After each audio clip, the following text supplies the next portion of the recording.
Today we're talking about a pretty gnarly serial killer, so there may be a few things that are upsetting for some audience members in this episode. Be advised. Mike, I'm coming to London later this year, and today's topic has me a little nervous, to be honest. You do know that Jack the Ripper died like 125 years ago, right? Copycats, man. Copycats. I think most of those are done by now. I think you're going to be okay. I know you're right. Today, this is not the concern that it was in the late 1880s when this serial killer kept your fair city in fear. Jack the Ripper, who was also known as the Whitechapel Murderer or the Leather Apron, was never identified. Like most serial killers, the victims ascribed to his work were all similar. He had a penchant for female prostitutes who lived and worked in the East End of London. Victims had their throats cut and were found with abdominal mutilations performed after death. At least 3 of the victims had internal organs removed, leading many to believe the killer had some sort of surgical knowledge or experience. In this time, there were a large number of attacks against women in the East End, making it hard to say with certainty how many people were killed by this individual. From April 1888 to February 1891, 11 murders in the area were collectively known as the Whitechapel murders. Whitechapel's a place, by the way, in case you don't know that it's an actual place, and the murders all occurred there. A subset of these are known as the Canonical Five. The Canonical Five are the 5 murders that are widely believed to be the work of Jack the Ripper. These 5 cases are distinct from the other 6. We already mentioned the throat cutting and the abdominal mutilation. We have removal of internal organs, and progressive facial mutilations set all these apart from the other crimes in the area at the time.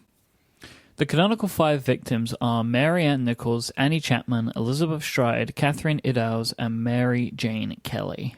Nichols' body was discovered about 3:40 in the morning on Friday, August 31st, 1888, in Bucks Row in the Whitechapel district. Her throat was severed by 2 cuts, and the lower part of her abdomen was partially ripped open by a deep, jagged wound.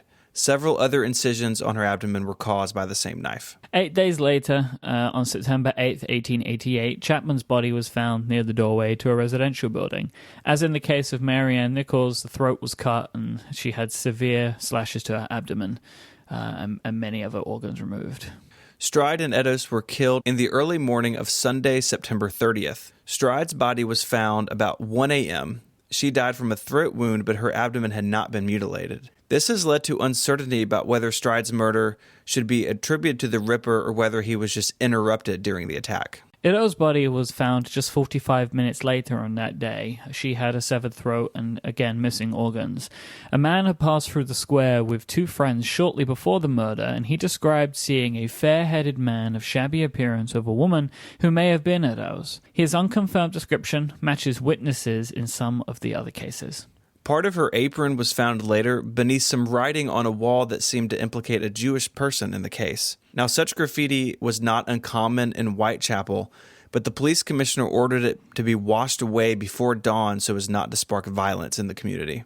These 2 murders were called the double event in the press and marked the start of a month-long quiet period. On November 9th, Mary Jane Kelly's body was then discovered lying on a bed in a single room where she lived. While this final Ripper case marked a clear escalation in the murders, all 5 canonical cases were perpetrated at night, on or close to a weekend near the end of the month. The Canonical 5 are generally thought to be the work of a single person, but there are other theories. Some believe only 3 of these 5 were committed by the same individual, the other 2 being copycats. While others have speculated the other 6 killings at the time in the area are the work of a serial killer, and that these 5 are not. I'm not an expert, having only recorded 1.5 podcast episodes about serial killers, but these sure seem connected to me. Whatever the case may be, it is widely believed that Mary Kelly was the last victim of Jack the Ripper. However, there are 4 Whitechapel murders that took place after Kelly's. The last one of those 4 is interesting. Frances Cole's body was found under a railway overpass in February 1891. Her throat had been cut, but her body was not mutilated. Her friend James Thomas Sadler was arrested for the crime and briefly thought to be the Ripper. However, he was freed due to a lack of evidence. Now, there were some suspects during the investigation, and there have been many suspects that have been suspected since. We're going to get into those after we take a quick break. This episode is brought to you by Away. Away makes smart premium suitcases at great prices, so your luggage doesn't cost more than your plane ticket. Go to awaytravel.com/ungeniest and browse Away's suitcases featuring premium German polycarbonate, which is unrivaled in strength and impact resistance whilst remaining lightweight. You can choose from over 10 colors and 5 sizes. They have 2 sizes of carry-on, a medium and a large suitcase, and a kid's carry-on as well. And both of their carry-on sizes feature a USB port with an inbuilt removable battery large enough to charge your phone 5 times. Away's luggage also includes 4 360-degree spinner wheels, a patent-pending compression system, TSA combination locks, and a removable washable laundry bag. I love my Away suitcase. It's changed how I travel for short trips. I have a battery when I need it. I can easily pack more than I need, and also unpacking is a breeze because of that laundry bag. Away believe in the quality of their products, and they offer a lifetime guarantee. If anything breaks, they'll fix or replace it for life. They also have a 100-day trial with a no-questions-asked return policy, with free shipping on any order within the lower 48 states of the US. Travel smarter with the suitcase that charges your phone. To find out more, go to awaytravel.com/ungeniest, and if you use the code ungeniest at checkout, you'll get $20 off any of their suitcases. That's awaytravel.com/ungeniest, and the code ungeniest for $20 off. Our thanks to Away for their support of this show and Relay FM. The investigation into the Whitechapel killings is hard to study today, as many of the police files have been destroyed in the years since. We do know that more than 2,000 people were interviewed, upwards of 300 people were investigated, and 80 people were detained. Butchers, surgeons, and physicians were mostly suspected because of the manner of the murders. You may think that the name Jack the Ripper comes from the carnage, but the name originated in a letter written by someone claiming to be the murder. It wasn't created by the media or by the police. This writing is named the Dear Boss letter, which includes a phrase about clipping women's ears off. What's creepy about this is that the body of Catherine Eddowes was found with one earlobe severed several days after the letter had been received. That aside, this letter is widely believed to have been a hoax and may have been written by journalists in an attempt to heighten interest in their stories and increase newspaper circulation. That belief wasn't widely spread, though, and the Dear Boss letter is often cited as being from the killer himself. But maybe it's #fake news. Possibly. There are a bunch of other letters connected to the case. Perhaps the most famous is known as the From Hell letter, which was mailed with half of a human kidney. It was received by George Lusk, the chairman of the Whitechapel Vigilance Committee, and it reads, From Hell, Mr. Lusk, Sir, I send you half the kidney I took from one woman and preserved it for you. Another piece I fried and ate. It was very nice. I may send you the bloody knife that took it out, if you only wait a while longer. Signed, Catch me when you can, Mr. Lusk. Yikes. They weren't messing around. Many researchers argue that the From Hell letter is one of a handful of possibly authentic writings received from the murderer. It is not signed, we should note, by, quote, Jack the Ripper. Another example is called the Saucy Jackie postcard. It was mailed the day after the double event murders and includes details about the killings that were probably public at the time of its mailing. I think I've had enough of these creepy letters, Mike. Let's talk about some of the suspects. All right, Wikipedia's list of suspects runs incredibly long, so we're not going to get into all of them today, but let's talk about some that stand out. Dr. Thomas Cream was a doctor who was found guilty of poisoning his mistress's husband. After being released from an American prison in 1891, he moved to London, where he was arrested for another killing and hung. According to some sources, his last words were reported as being, I am Jack the... interpreted to mean Jack the Ripper. Obviously, he didn't get to say Ripper because he was hung whilst saying it. As he was still imprisoned at the time of the Ripper murders, most authorities consider it incredibly impossible for him to be the culprit. However, some have suggested that he could have bribed officials and left the prison before his official release.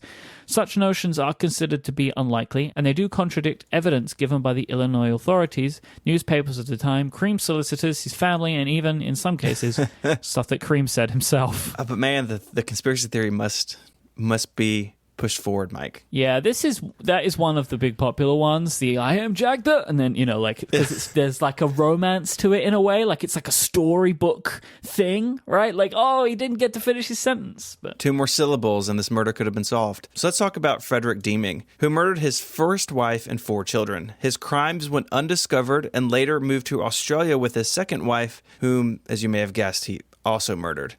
He was arrested, sent to trial, and found guilty.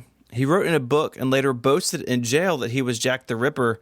Chances are he was either imprisoned or in South Africa at the time of the murders, so probably just another attention seeker. Sir Melville Leslie McNaughton was the Assistant Commissioner of the London Metropolitan Police. Starting in 1913, McNaughton said he knew who the Ripper was, but refused to name the person in mind. It is believed that this suspect was Montague John Druitt, a country doctor's son who inexplicably drowned himself in the River Thames in December 1881. However, there are a lot of errors in McNaughton's writing about the case, and in particular Druitt himself. Now, he did name 2 other suspects in his writing, including Aaron Kaminsky, a Polish man who lived in Whitechapel and was committed to an insane asylum in 1891, as well as a man named Michael Ostrog, a Russian-born thief and con man who is believed to have been imprisoned in France at the time of the killings. To make this more interesting, French writer Sophie Herford has argued that McNaughton himself was in fact responsible for the Jack the Ripper murders. Naturally, sure. I think everybody in London was at some point incriminated as being Jack the Ripper.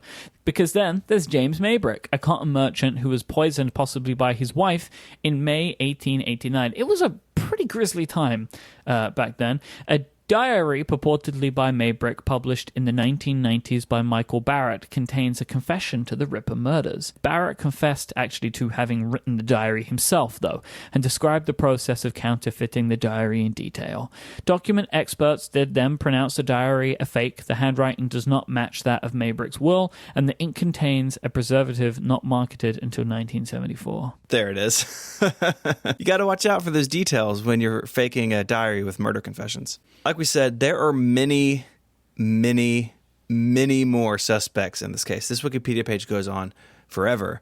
They're all interesting or weird in their own way, but the truth is that these grisly murders are still unsolved. Professional and amateur researchers are still, to this day, looking into the case.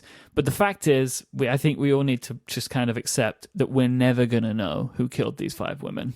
We should wrap this up by talking about the legacy of the Jack the Ripper case. These murders drew international attention to the overcrowded, unsanitary slums that hosted them. London tore down many of the buildings in this area over the next 2 years, but many historic sites still see Jack the Ripper tours on a regular basis. Yep, they are a very, very frequent thing in some parts of London. You could take one if you want to. Jack the Ripper became a recurring character in popular culture. In the 1920s and 1930s, he was depicted in film dressed in everyday clothes as a man with a hidden secret, preying on his unsuspecting victims. By the 1960s, the Ripper had become a symbol of a predatory aristocracy and was more often portrayed in a top hat dressed as a gentleman. I'm not sure how we got there. The establishment as a whole became the villain, with the Ripper acting as a manifestation of upper-class exploitation. Jack the Ripper features in hundreds of works of fiction, and works which straddle the boundaries between fact and fiction, including the Ripper letters and other hoax writings. In 2006, BBC History magazine and its readers selected Jack the Ripper as the worst Briton in history. Yes, I understand why that is the case. There are some people in British history, even in the East End, that I would maybe think of as probably doing some worse things, but I understand why Jack the Ripper was voted as such. Just look into the Cray twins sometime. Just look into them. I've had enough serial killers or bad people for a while. We need some fun, happy stuff on Ungenius now. I like that. Okay. If you want to learn more about Jack the Ripper, there are a whole bunch of links in the show notes this week, relay.fm/Ungenius/54. Jack the Ripper, Whitechapel murders, all the letters, suspects, lots of stuff you can go read about. While you're there, you can get in touch via email, or you can send us show suggestions on Twitter. The show is at Ungenius. You can find me there as ISMH, and you can follow Mike on Twitter as IMYKE. Until our next trip through the East End of London, Mike, say goodbye. Goodbye. Adios.